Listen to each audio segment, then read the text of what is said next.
People might say, how can you install the flywheel incorrectly? If you're working on older models, then yeah, it's foolproof. You can't do it. But newer models have keys, like the DD15 has a key on it.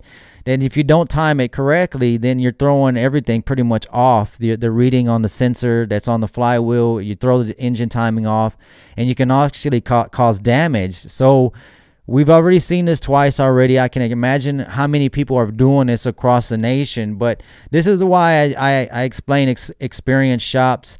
I appreciate everybody that's come and visit our shop. We've been working to help coordinate you guys in our shop so that we can try to not keep you guys down too long. But you have to understand, getting these trucks worked on is going to take some time.